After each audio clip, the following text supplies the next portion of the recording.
Good morning, everyone, and welcome to Real Producers Live, DFW's Best Real Estate. I am Lendon Wilson, the creator of The Difference. Part of the show, I'm not the host of the show. Today we're going to have Lance Dunahoe, who is heading up the Real Producers in the Tarrant County section. I'll let him talk more about that later. Always love to come on, get the show started, and talk to everybody that may not be aware of what The Difference is, and just share that a little bit. The Difference was created about 18 months ago, specifically for the entrepreneur, the small business owner, and those that work passionately and deeply within the communities to serve those communities. And so we want to be able to bring brand awareness, familiarity, and help those small businesses connect with those, whether it's a consumer or any of their professional peers.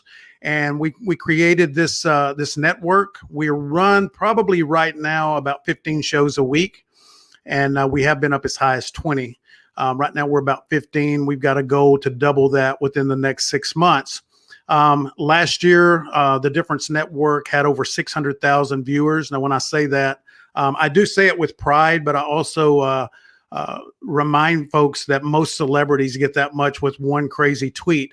So, we're doing our part. We're hitting the communities. We're seeing businesses grow. We're seeing their brands expand, and we're seeing some great connections. That's one of the biggest things that we can do, whether we're connecting, as I said, with other small businesses or with the consumers within those communities. So having said that, today's show, we've got 3 outstanding guests, which if you've watched any of the Real Producer show, they always have outstanding guests. That is one thing that I can say about Real Producers when I first met Jordan Espeseth, that I was so impressed with. And if you are talking about being relational, if that's important to you, if you're talking about making connections, then they are the poster child of being able to do that. And I am fortunate, and we are at The Difference, to have this partnership with them.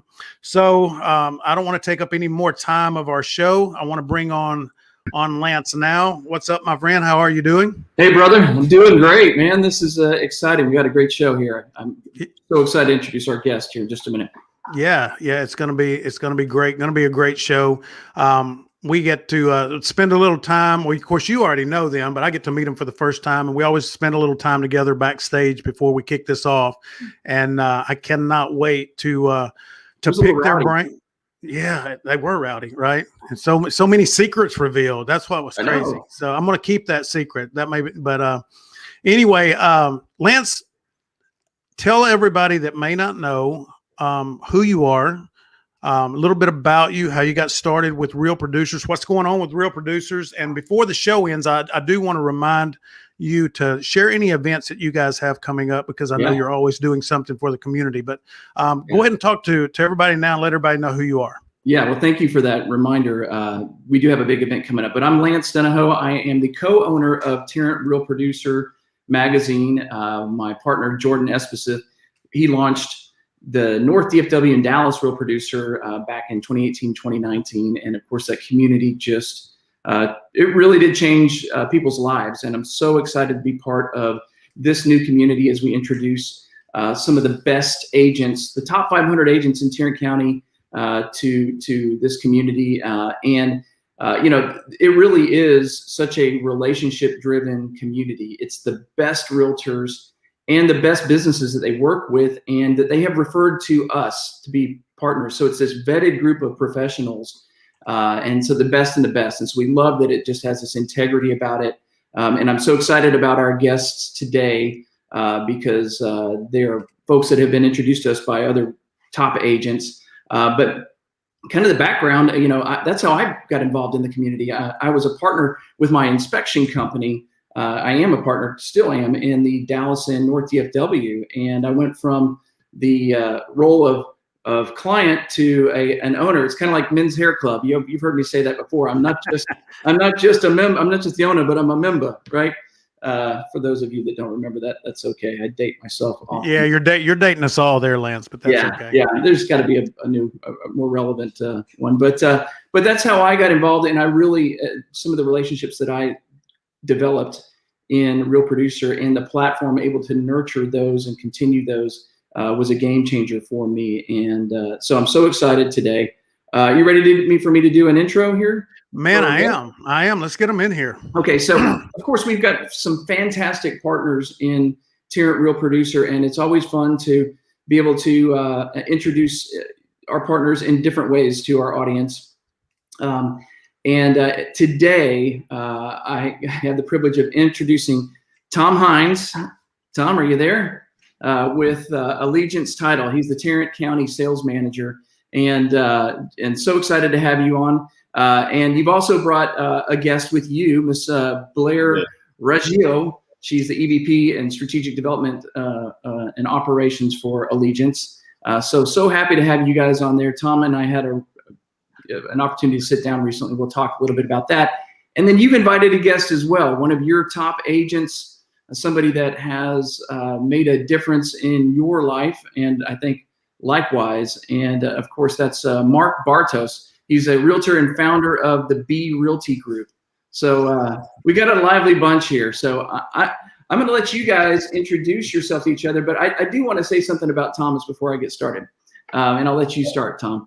But I just recently had a chance to sit down with Tom and get to know you better. And, you know, it's always real important for me to know what it is that each of our partners bring to the table that distinguishes them from, you know, other folks. So as I'm talking to agents, I can share that. And of course, you had some great stuff, but a few things that stuck out to me. I know that you guys have a lot of different product lines, like 11 different product lines. So you're able to do a lot of different things. And so sometimes you get some of the problem child issues with title. And it kind of reminded me of one of my high school coaches that, you know, he got assigned some of us to straighten out and to send him on the right path. So I'm looking forward to hearing something about that. And of course, you know, but I'll let you kind of say a little bit more and then introduce Blair and Mark yourself.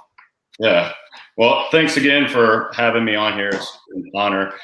But yeah, like you said, you know, we different underwriters that gives us a lot of opportunities to be problem solvers, solution finders for our clients. And in fact, I had one right before we got on here where other title company wasn't able to get it done. So they moved it over to us. But I love opportunities like that. I love being able to help people and being able to, you know, solve any issues. And, you know, we're a business of relationships. So, you know, anytime I have an opportunity to earn a new relationship, you know, it's satisfaction for me.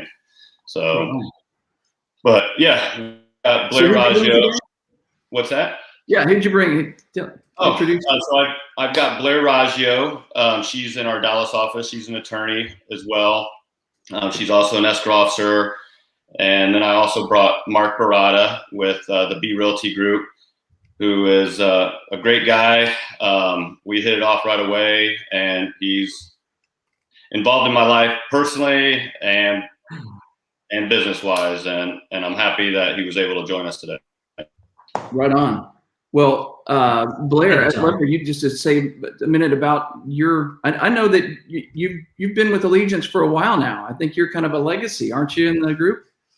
Well, I tell everyone I've been with Allegiant my entire life. The reality is I've gotten a paycheck from Allegiant since right before COVID started. So I actually just started a little over a year ago. I was working at a law firm before and jumped over here. And the secret's out. My mom is the owner of Allegiant, and so kind of fell into this and always wanted to come into it, but got into it right before COVID. So as we talk about relationships, it's been a wild one for me. You know, I came into the real estate market thinking, oh, this is going to be so different than a law firm sitting behind a computer typing, and getting out and meeting people in the real estate industry and teaching classes and doing all that. Well, COVID changed that, but what's been really cool is seeing all of these things, such as what we're doing now, like Zoom and all of these other channels that we can really build relationships in, because real estate is such a relationship-driven market. So I really haven't skipped a beat, but it's definitely different than I thought it was going to be coming into the real estate industry. So It's been fun. Wow, that's great. Mark, tell us about B Realty. Where are you from? Actually, we know where you're from. Are we going to tell everybody? Yeah, we'll start. we do know where I'm from. Okay, well, we don't need to go there. So, thanks for having me on the show, by the way, Lance. Really appreciate the opportunity. Always good seeing you, Tom, and Blair. Always puts a smile on my face when I see this guy. So my name is Mark Barata. I own a small boutique brokerage. My wife and I, called B Realty Texas. We have 8 agents as of now, so we're pretty small compared to some of the bigger players. But yeah, we've been doing pretty well. We're very relationship driven. You know, our clients mean the world to us, and I do a lot of work with Tom. We do know each other personally and professionally. He's been a big part of my business. He gets stuff done when others can't, and I really appreciate, you know, just the relationship that we have, you know, with one another. Well, we'll just start with you then. How did you guys connect? How do you know each other? Tom, do you say it best, or you want me to say it? Hey, I don't mind. Actually, we have a mutual friend, and he's also a lender who we also work with. He's a great lender out there, and actually introduced us. He mentioned that Mark was having some issues with the relationship he had with another title company and was looking for a better fit for his company. So, you know, it took a little courting to get Mark to open up to meeting me. But once we met, I mean, this just speaks how great of a person he is. But we met at a Starbucks over in Clear Fork and Fort Worth. And, you know, we talked business strategies about how making sure lender, title company, everybody involved in the transaction are in sync and offer the best experience to his clients. And so I was taking notes and all of that. And at the end of the meeting, I told him about going to California, which is where Mark's from. And you know, he started asking me some questions, and I go, well, I'm actually, you know, expecting to propose to my future wife out there. And that's where Mark brought up his past about being a jeweler and all this other type of stuff. And then, I mean, first time I meet the guy, he's trying to help me buy a ring for my future bride, which is amazing. And Mark was actually in his past life, he was a jeweler. So that's where Mark's got all of his connections still. And I mean, it's just unbelievable to, you know, do something for that. For at that time, I was still a stranger. So to me, that spoke volumes of what type of person Mark is. And it's meant a lot to me to have him, you know, in my life, professionally and personally. So, and Mark, I'm sure you could probably shed a little bit more light, but. No, Tom, I appreciate you saying that. Not trying to be. I felt it in my heart, but you saying it out loud for the world, it means a lot too. No, you know, here's the thing. You know, we talk about how real estate is a relationship driven industry, and it's not just with our clients, but it's also with the vendors and the people that we have to work with throughout the entire process from start to close. You know, you have lenders and title companies and inspections, and there's so many different people. And you know, when I met Tom, I was having issues, and he also stepped up to the plate. I feel like there's a few times in everyone's life that when you meet someone for the very first time, you go, well, that's it. You're stuck with me forever. And I had that feeling with Tom. You know, the first time I met him, I knew I was going to be friends with him forever. And he's such a great person. And he's definitely my go-to on a lot of different things. We strategize a lot. You know, I run a lot of things across Tom just to kind of get his perspective, even if it's not even title related, it's maybe something else, you know, within real estate. But I always like to get his opinion because he's honest. I trust him, and I value his opinion. So yeah, appreciate your friendship more than anything, Tom. And what you've been able to do for our business has just been incredible. So. Wow, that's remarkable. And of course, Lendon, the theme of the show, or his show, is the difference. And it really does sound like you guys have made a difference in each other's lives in a big way. And I mean, can you describe, Tom, you said, of course, that getting a diamond. I don't know who the diamond in the rough was in this, pardon the pun, but y'all saw some potential in each other, right? That the power of that connection has really made a difference in your business as well, right? Besides your personal life. Can you talk about that? Just sort of how that 1 + 1 = 3? You want to go, Go ahead, Mark? Tom. No, go for it.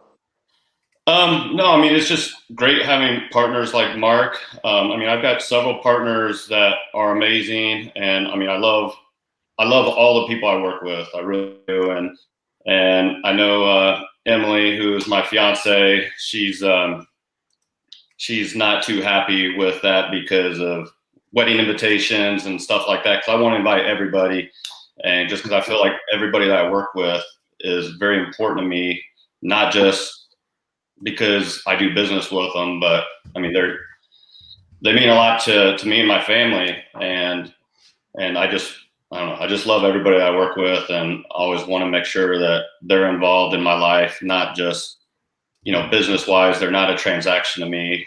It's all about the relationship that I have with them. Yeah, so I want to build off of that because that's a really good point, Tom. We kind of mentioned before, real estate is a very intimate process. When you're dealing with your clients, you often get to know more about them than most of their family members. I mentioned earlier before the show started, you learn about their FICO scores, where they work, how much they make, what they're pre-qualified for, and you kind of help them go through this entire process. And that relationship is so important. However, the relationships that with your clients, you're typically working with them for a couple of months, throughout the transaction. And then once they get settled into their house, you follow up with them, and you still remain friends. But it's the people like Tom I work with day in and day out. I do this, it seems like 7 days a week, 80 hours a week. And it seems like it makes my job so much easier when I get to work with people that I like. And Tom is definitely one of them.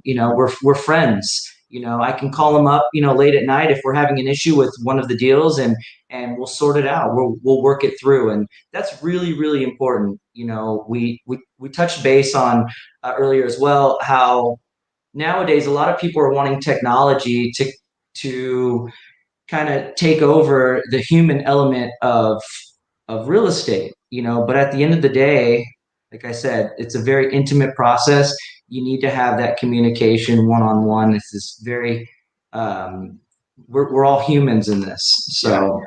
Love it. Hey, and I want to bring Blair in on this, and just because she said some things earlier about her role, and jumping into this right at the beginning of 2020, when we were all reevaluating some of the strategies, and also we saw some of our relationships get tested and proven, right?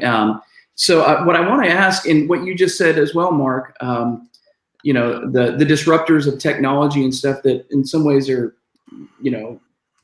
intended to replace agents.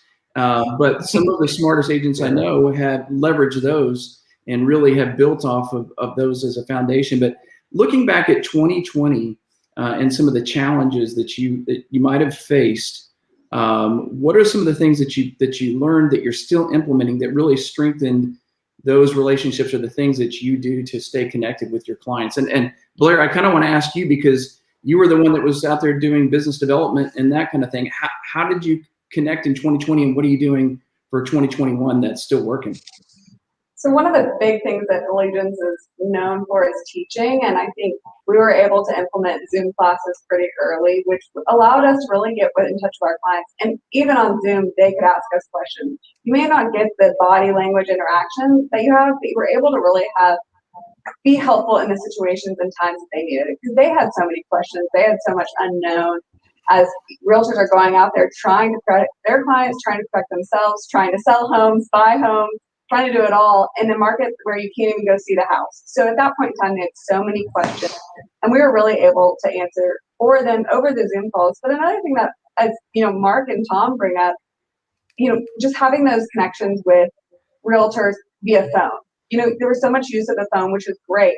it may not have been in person, but you were still able to connect with anyone easily via email, via phone, Zoom, and we kept that up. And another thing that Allegiant did well is we've got a couple of offices in Houston as well. So right now we're statewide, and one of the things for us was trying to get that camaraderie and morale boost with inside the company so that they produce well for their customers. And I think we were able to leverage some of the technologies to be able to make a cohesive group rather than us feel all separate as we were doing our own business during a COVID time when no one could see each other in person. So really it helped us in a lot of ways be able to connect, which we weren't doing before. And when you're not down in those offices, even the branches within Dallas, if you're not there on a daily basis, you can feel a disconnect. So Zoom really allowed us to connect in a way that we could have been doing before COVID, but hadn't. And I think even post-COVID, we'll continue to do some of our video conferencing.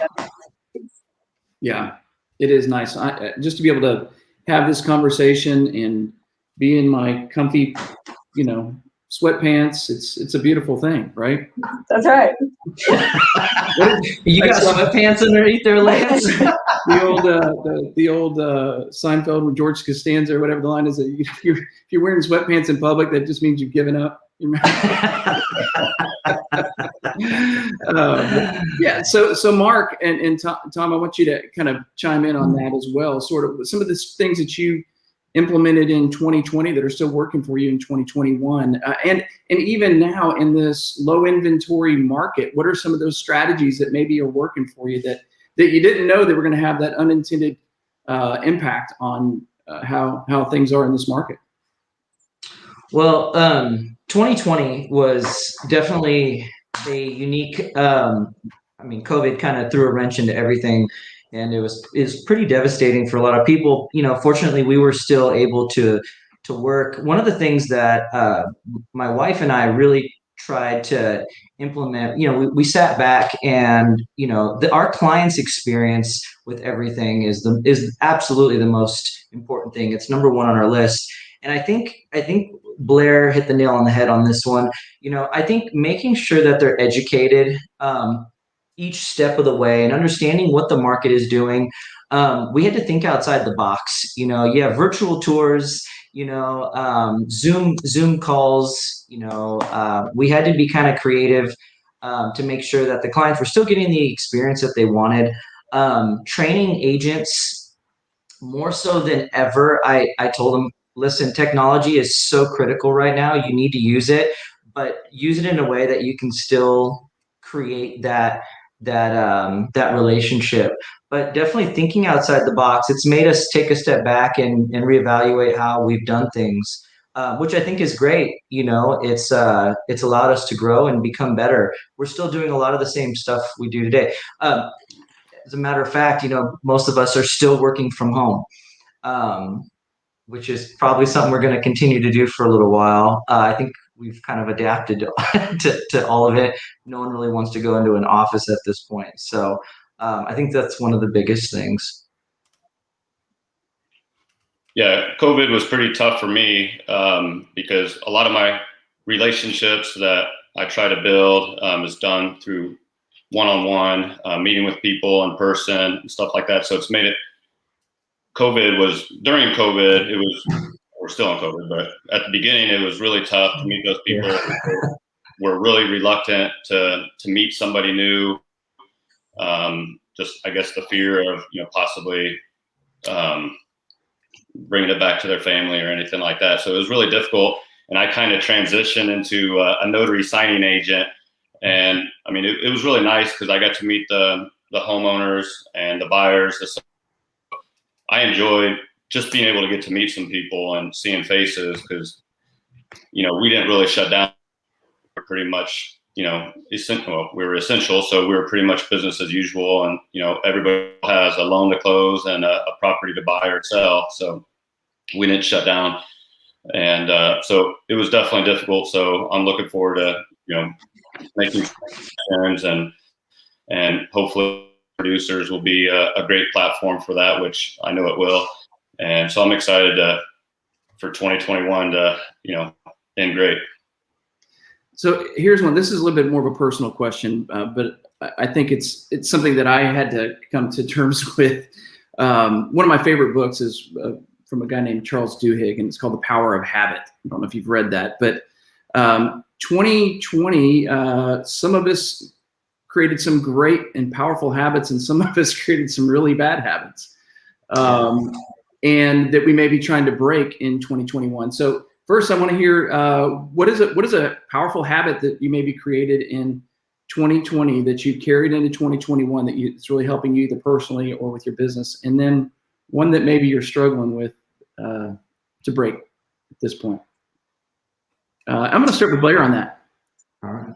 Man, Kim to me first. Got to think of it. I would say I think one of the habits that I've really enjoyed during COVID was reading a little bit more, and whether that be leadership books like The Power of Habit or thrillers. I switch my habit right now is one and alternate between one and the other. So I try to read one leadership type book and one thriller just for fun. So I liked that habit. At one point in time, I just got too tired of watching TV or really thinking my brain was going dead with the amount of TV I was watching during the beginning of COVID. Yeah. So that definitely helped. One of my lazier habits that I wish I didn't have was I was in a good routine of going to the gym before COVID, and COVID kind of stopped that. So I'm hopeful that that'll really pick up, in the next few months for sure. That's great. Thanks. How about you, Tom? Well, one of the things I started picking up that I didn't really do very much of, and it's definitely been a weakness of mine, actually actively using a CRM tool to help me stay connected to some of those that I might have lost touch with or haven't been able to see in person. So utilizing the CRM and actually speaking of reading, Mr. Thank You, I've started reading that book, and thanks to Lance, and I'm going to start trying to implement some of those tools as well. Oh man, that's great. Yeah, in fact, I just got off of a class with John Israel, who we will have a guest for those of you that are familiar with him or have not met him. Mr. Thank You. He's just an amazing guy, totally amazing. And I love, we had the conversation today about, and before we started, a favorite speaker and one of my favorite quotes from a guy named Simon Sinek is, people don't care what you do, they care why you do it.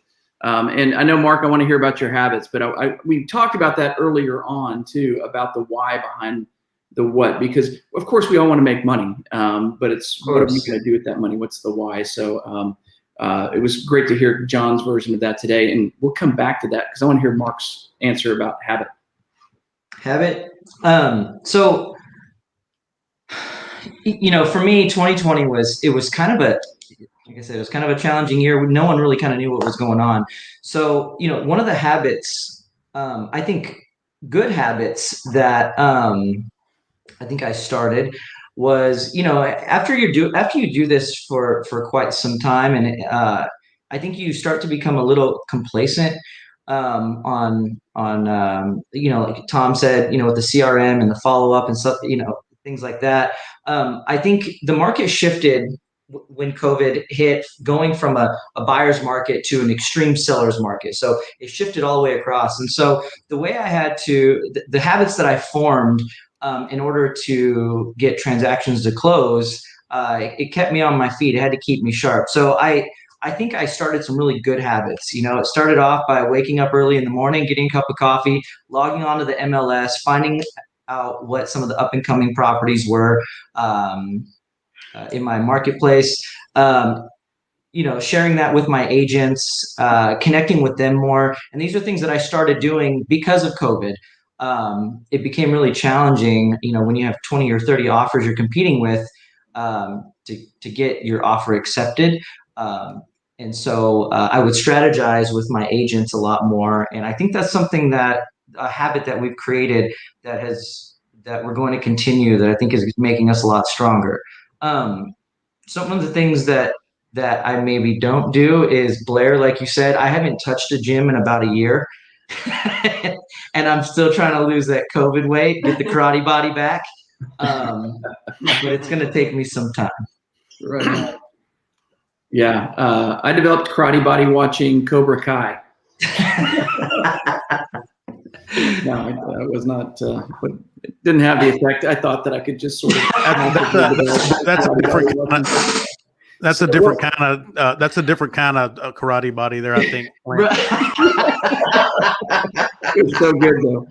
Right. So Mark, back to kind of that question of why do you do what you do? Why are you a realtor? Obviously, there's a lot of folks that get into real estate for money, and they don't realize how hard it is. Why do you do it, and why do you continue to do it?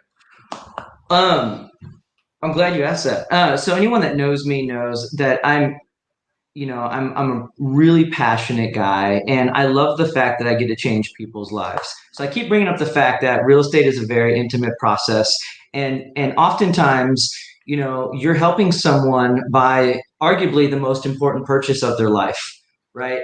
That has a profound impact on them forever, and I love that. I love building our brand and building our company.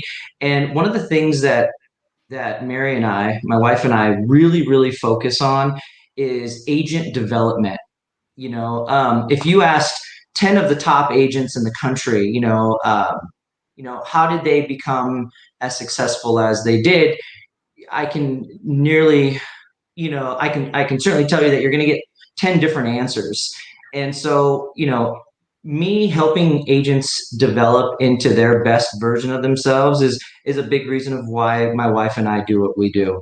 I don't want people to sell like me. I want them to sell like them. And everyone's path to success is really different. So I'm really intrigued as to, what my agents are capable of. And I really, really try my hardest to get them to achieve their goals. So that's from the brokerage side.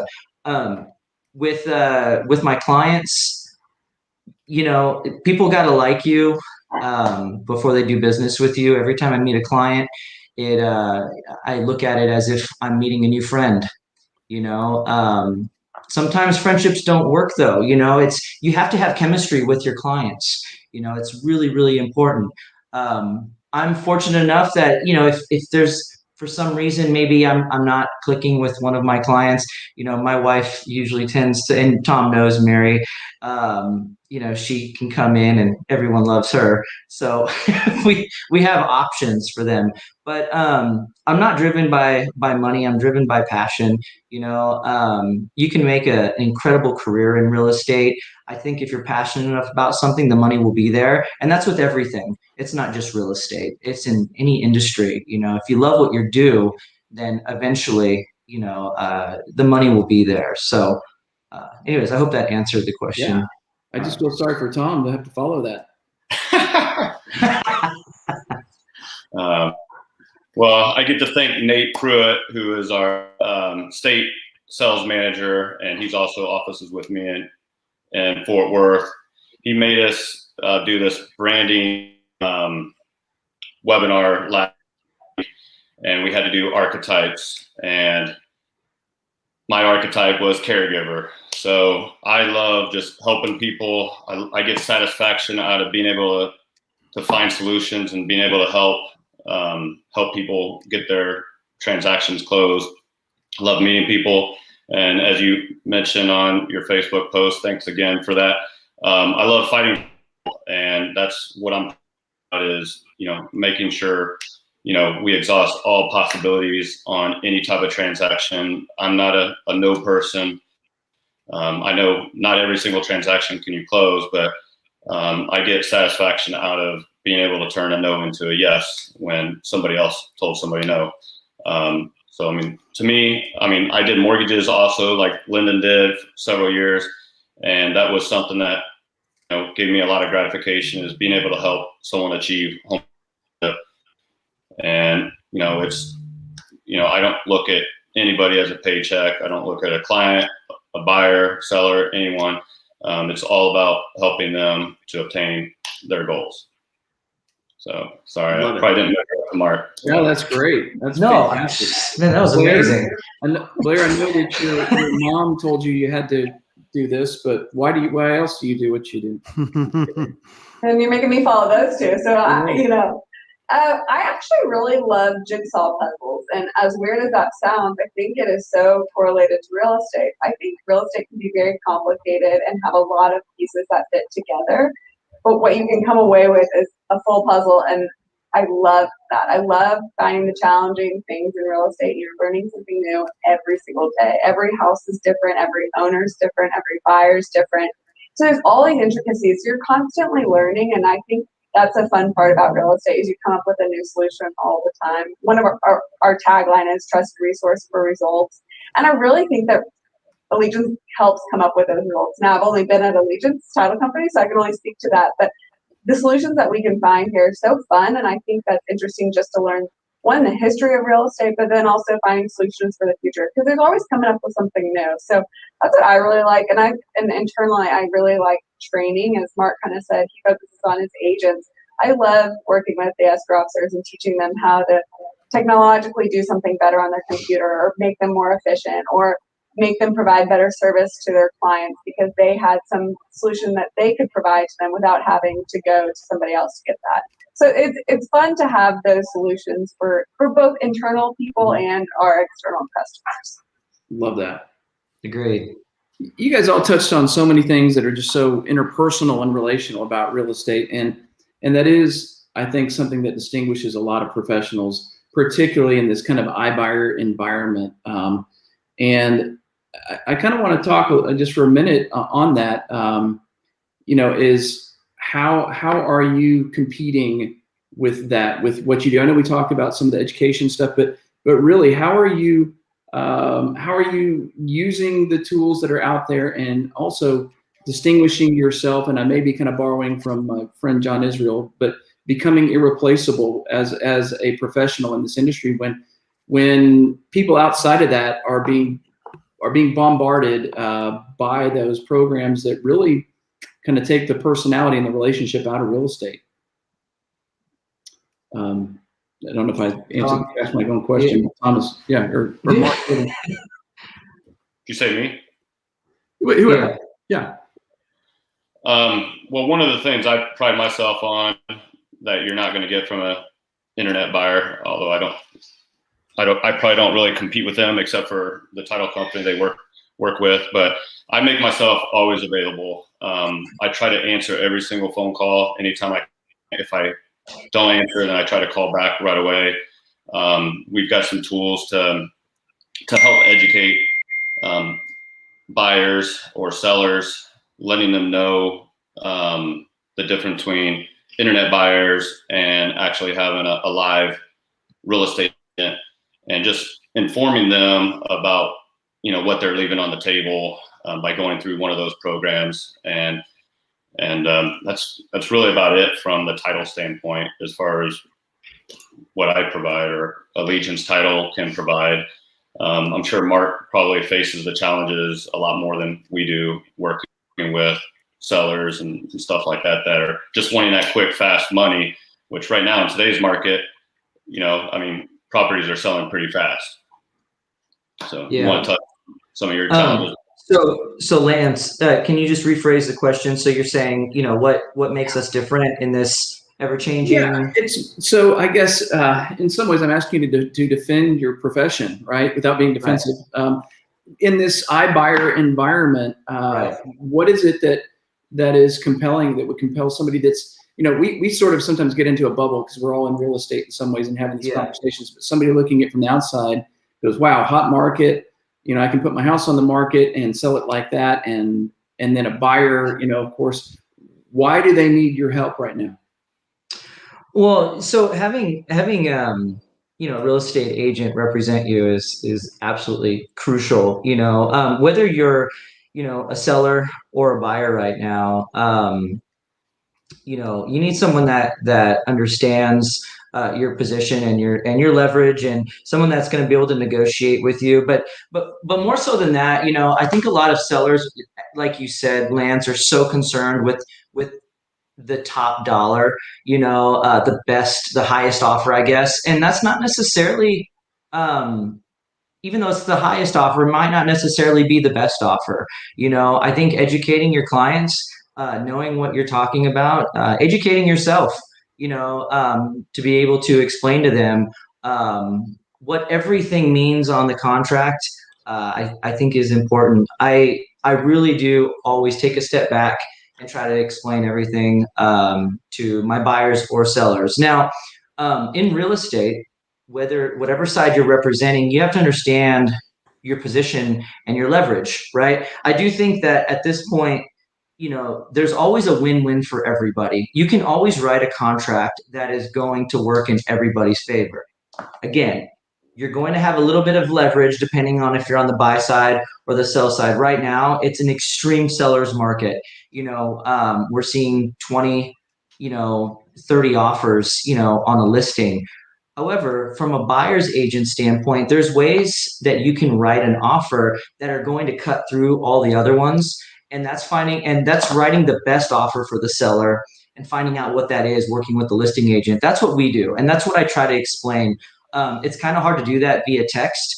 I'm kind of the old school. I pick up the phone, I talk to agents, I build relationships, even if they're these little micro relationships where it's simply, hey, what is your seller looking for? And you kind of talk about it a little bit, but someone that's going to go the extra mile, I think is what makes us a little bit different.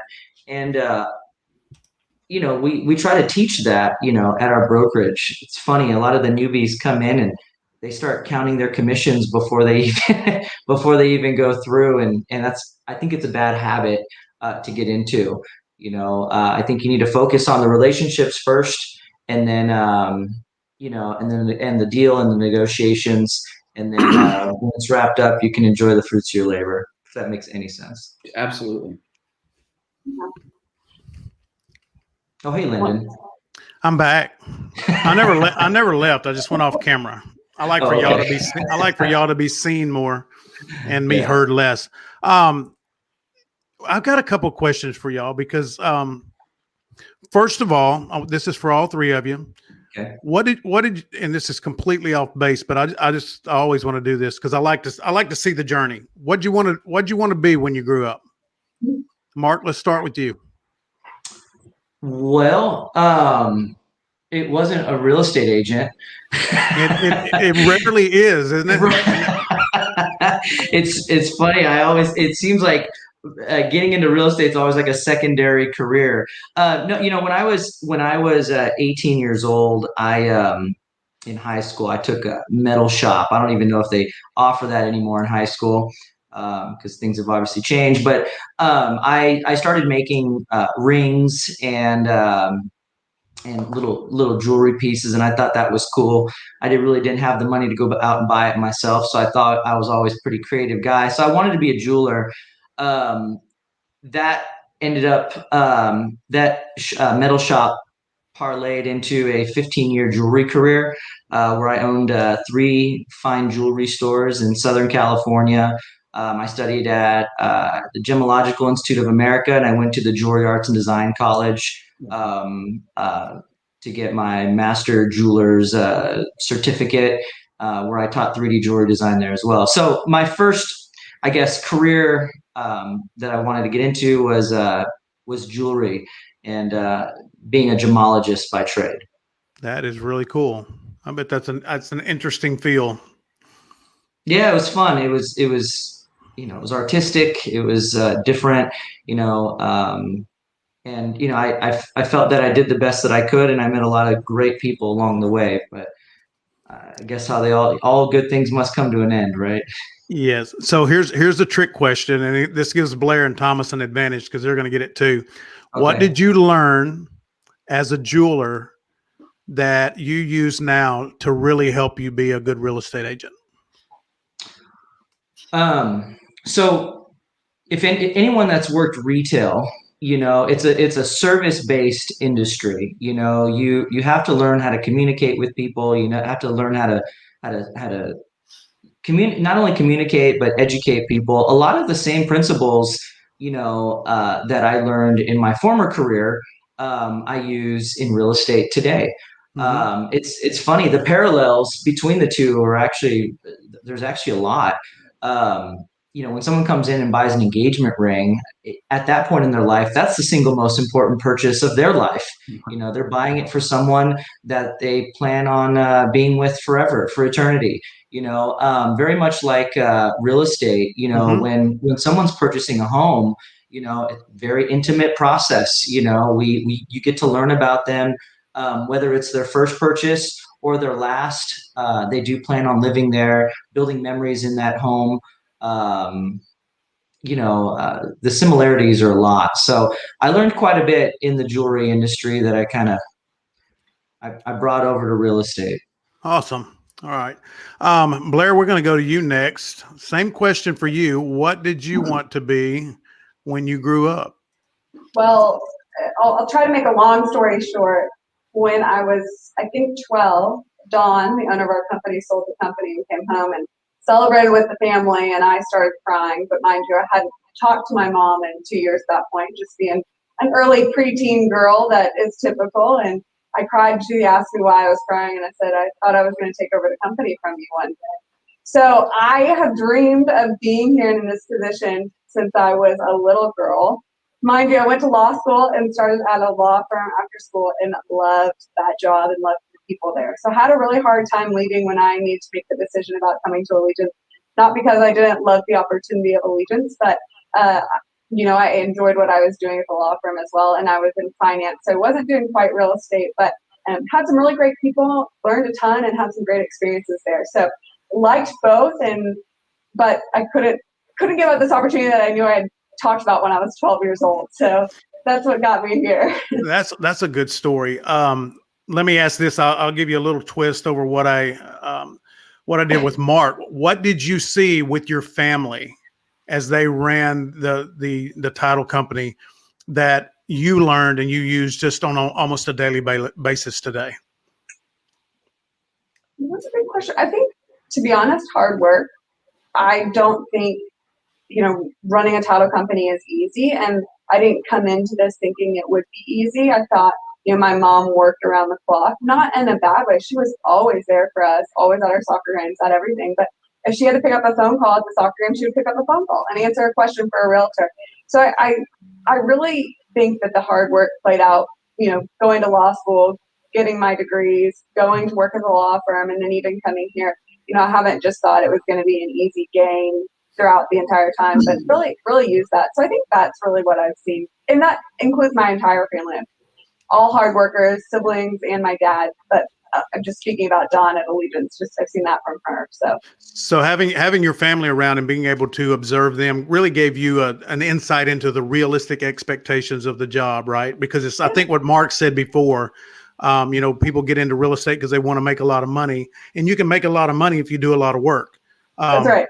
Sometimes we get into real estate because we see everybody's highlight reel on Facebook, and we think, man, I can sell houses from Jamaica. I can drive this big Lamborghini, and they don't realize all the work and a lot of the struggles that went into getting to that point. So you had insight to that. So there probably wasn't that big shock value of, oh my God, this is harder than I thought. There's still a shock value, but yes. The shock value really is the owner of the business feeling that stress. So not only did I think it was hard work, but I don't think I realized the stress and liability and risk that an owner takes to really help everyone under your company, to help them be better, to help provide for them, and then help them provide for their clients and so forth. So there's more stress than I actually thought I was going to encounter with the owner aspect of things. Not that I'm as the owner yet, but just feeling it from the office over. So that wasn't quite what I was expecting, and definitely felt that it was going to be stressful, but more than you think. And I know Mark can probably attest to that too. Awesome. Yes. Awesome. Well, great answers. Thomas, what about you? What did you want to be? All through my childhood, I always just wanted to play baseball for the St. Louis Cardinals. Oh. At the end of my sorry, Mark. But I realized that dream wasn't going to come true. And my dad, he was, or still is a farmer. And then later on in my high school days, my dad picked up real estate. And I moved to Texas, which was about 25 years ago now or more. I got into mortgages, and I kind of fell in love with real estate, and as my dad did. And I just kind of, one of the things I kind of felt like, there's tons of competition out there. There's tons of title companies, tons of lenders, tons of realtors, and title is service driven. So I'm always trying to find ways to elevate service that I can pass on to clients, buyers, sellers, anybody involved in the transaction. So I want to make their experience with Allegiant's title, with the Fort Worth office, whatever office, but that they have the best experience, and that we at least try to make the process a little bit easier for them. As Lance and I mentioned before, Allegiance really strives on making sure that we have that consistency from each branch to the next branch, and make sure that, if an agent closes at Fort Worth, or if they close, they receive the same experience. So that's something really important to me, is making sure we elevate make sure that we make it a easier transaction. Okay. Don't you also still incorporate a little baseball into some of your time with some of your clients? Didn't you tell me that? Glad you asked. Yes, yeah. I love to go to the Ranger game. I would say I've adopted the Rangers since I've been here, because I can't watch the Cardinals all the time. So I say the Cardinals are my National League team and the Rangers are my American League team. But that didn't bode very well when they were both playing in the World Series together. I was finding myself rooting for both of them, and some people didn't like that here. But yeah, I try to incorporate baseball anytime I can, or now my daughter's playing also. That's probably the majority of my baseball or softball that I get right now. Awesome. One last question, Tom. Who is a role model or inspiration at you growing up, being a young adult in the professional world? Someone that you looked at and aspired to be. Can you name one thing that you saw from them or learned from them that you use most commonly in the way you do business now? Well, I talked about this yesterday. I'd say probably, as far there's a trainer that I used when I was doing mortgages. I don't know if you guys are familiar with Todd Duncan, but I did a lot of Todd Duncan training and videos, and I really kind of looked up to his approach on, how he obtains and builds relationships within peers in the industry. So I don't know if that's exactly the answer to your question, but I would probably say Todd Duncan. I'm sure it could be someone else, but I would say probably Todd Duncan, as far as somebody that I utilize within my professional business. Awesome. Well, Lance, that's all I've got. So, right on. Hey, Lendon, I've got a question for you. I want you to answer that question yourself. Who's somebody that you really admire, somebody that you've kind of followed like that? Well, I'm old, Lance, so I've got a lot. But I would say one that I really, and I actually mentioned this the other day, one of the most impactful people in my lifetime was my college football coach. And we were in a game one day with the number one team in the nation, and we were down just, not far at halftime. And his halftime speech was this. He goes, anybody can play and compete when you're ahead, but it's the character you have when you're behind and nothing's going your way. That shows who the real winners are. And we came back out and we played our rear ends off, and we still lost, but they were number one. But it was a really emotional speech. And it just, I don't know, sometimes you look at life and you don't always win, but it's kind of the fight you put into it that you can walk out of there with your head held high. And that gives you the mindset to persevere, because next time I can be better. And that's the one that I would say is the most important to me, that I'll never forget that. Wow. It's beautiful, man. Yeah, that was beautiful. Well, Thank you. all right. Well, Lendon, thank you. And gosh, Tom, Blair, Mark, it has been a pleasure. I think our audience has certainly enjoyed our conversation. You guys just bring so much to what you do and the depth of what you do and the why behind what you do. Thank you so much for being transparent and sharing all that. It's really been a pleasure having you on the podcast today. Real quickly, I think you've got some information on how people can connect, right? That's kind of been scrolling, Lendon, but Yeah, let me pull that back up. We'll go with Blair first if she wants to share everything, but I'll run it while she's talking. Perfect. Thank you. Yeah. You can really find me on our website, which is the easiest place to find all my contact information, www.allegiantstitle.com. But my email is Blair Raggio, first and last name, as you see on the screen, and at allegiantstitle.com. Email me anytime, call anytime. I'm always happy to answer. Awesome. What about you, Tom? You got mine on there also, but you can call or text me at 469-671-8600. I'm available 7 days a week, so feel free to utilize me anytime. My email is theinz@allegiantstitle.com. All right, and Mark. Cool. So you can reach me, and you also have it down below. You can reach me at mark@theberealtygroup.com. Our website's theberealtygroup.com. And you can reach me on my cell phone, 817-513-6484. Do you mind if I give a few quick shout outs to a couple of our new agents that I think are tuning in today? Absolutely. Go ahead. All right. So I'd like to give a quick shout out to Emily Ryan. I think Tom knows who that is. And I'd like to give a shout out to Jimmy Williams and James Butler. Looking forward to working with you guys. Awesome. Very good. Great stuff. All right. Thanks, guys. All right, Lance, I'll let you close us out, man. Yeah, that's all I've got. Thanks so much. Oh, we do have a big event. I do want to share our first big event for Tarrant Real Producer is next Thursday. It's Thursday, the June 3rd, from 5 to 7 at the TNP Tavern in Fort Worth.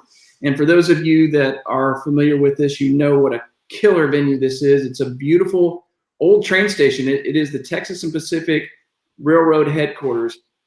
The building was built back in the 30s. Beautiful, beautiful architecture. Really has this Art Deco feel about it. And there's so many different ways you can get there. But the coolest way is to hop on the train.